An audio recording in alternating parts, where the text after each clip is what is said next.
វាសួរបងប្អូនអរគ្នាចឹងបើសិនបងប្អូនណាដែលចង់រៀនទិញលក់ភាគហ៊ុនណាបងប្អូនក៏ចូល App Store វាយដាក់ថា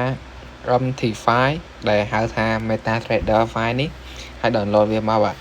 ញ្ចឹងសារខ្ញុំ download ហើយយើងបើកវាតែម្ដងអ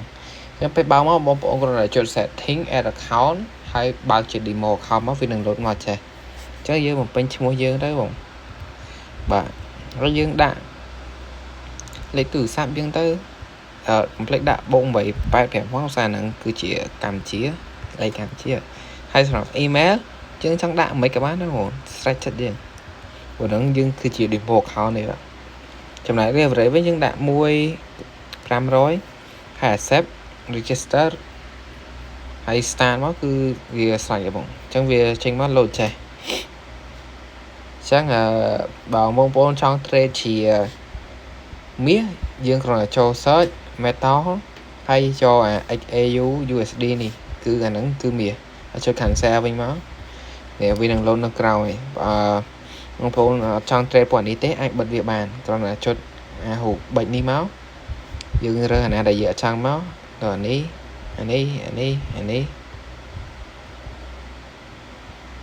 ប៉ុណ្ណឹងមកយើង delete ទៅគឺបានហើយ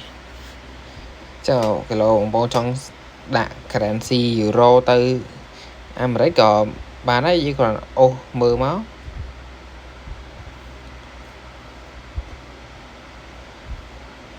នេះឃើញ euro EUR USD ហ្នឹងយើង select វាមកគឺបានហើយចង់ឧទាហរណ៍ថាយើងចង់ trade អាមាសនេះ XAU USD នេះយើងគ្រាន់ចុចលើវាហើយចុចពាក្យ chart អញ្ចឹងវានឹង load ទៅchart វានេះដែលយើងចង់ទិញហើយអញ្ចឹងបើសិនបងប្អូនចង់ឧបមាថាវាធ្លាក់ចឹងបងប្អូនចង់លក់យើងគ្រាន់តែចុចនេះបើមានចឹងបងប្អូនចុចកន្លែងក្រហមខៀវនេះចុចចឹងមក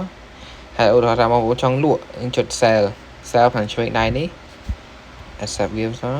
ចុច sell មកហ្នឹងវា load ដែរបងប្អូនឃើញអាកន្លែងក្រហមហ្នឹងគឺកន្លែងដែលយើងចុចតែ sell អញ្ចឹងអាកន្លែង trade នេះគឺកន្លែងមើល balance យើងអានេះ balance យើងហើយនេះកន្លែងដែលយើង sell ហ្នឹងអញ្ចឹងបើសិនជាអា chart នេះវាឡើងទៅលើហួសអាកន្លែងយើង sell ហ្នឹងគឺយើងខាតបងប្អូនឃើញយើងខាតអញ្ចឹងបើសិនវាចំមកក្រោមវិញយើងចំណេញឧទាហរណ៍ថានេះគឺបងប្អូនចាស់អញ្ចឹងแล้วឧទាហរណ៍ថាយើងខាតប៉ុណ្្នឹងហើយយើងគិតថាវានឹងឡើងថែមអញ្ចឹងយើងចង់បិទវាប៉ុណ្្នឹងយើងគ្រាន់ចុចអាកន្លែង trade 3នេះមកហើយ close out position មកគឺដាច់បាត់បាទអញ្ចឹងបងប្អូនគិតថាចង់ទិញវាតែខ្ញុំ recommend បើវាធ្លាក់អញ្ចឹងបងប្អូនមិនទិញទេបងប្អូន sell ឯងឡូវថតថា sell 3 4ទៀតចាខ្ញុំចុច sell 3 4ទៀតអញ្ចឹងយើងចូលមើល trade មកនេះ4ទៀតមើលបើសិនជាវាហួសបន្ទាន់ហ្នឹងណាយើងចំណេញហើយបងឃើញពណ៌ខៀវហ្នឹងថាចំណេញហើយលុយលើនេះលុយខាតហើយពេលចំណេញក៏លុយចេញឡើងហ្នឹងដែរក៏វាពណ៌ខៀវគាត់ថាអូនេះយើងខាតច្រើនបងសារវាឡើងវិញឃើញបងអញ្ចឹងតើវាឡើងអញ្ចឹងគឺយើងខាតហើយ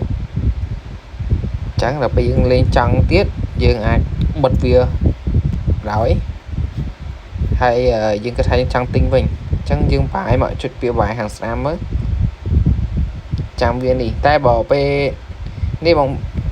ប្អូនចូល Telegram មកខ្ញុំអាចនឹងត្រាប់ជា signal ឲ្យបងប្អូនមើលថាពេលណាគួរទិញពេលណាគួរលក់អញ្ចឹងអត់សូវឲ្យបងប្អូនខាតពេកទេ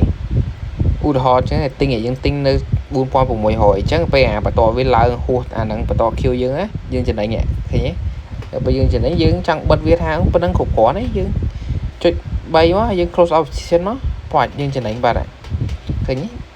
យើងចំណេញ 2.46 ហើយអញ្ចឹងអាហ្នឹងគ្រាន់ជា beginner step សម្រាប់បងប្អូនដែលចង់សាកទិញលក់ពីហ៊ុនអញ្ចឹង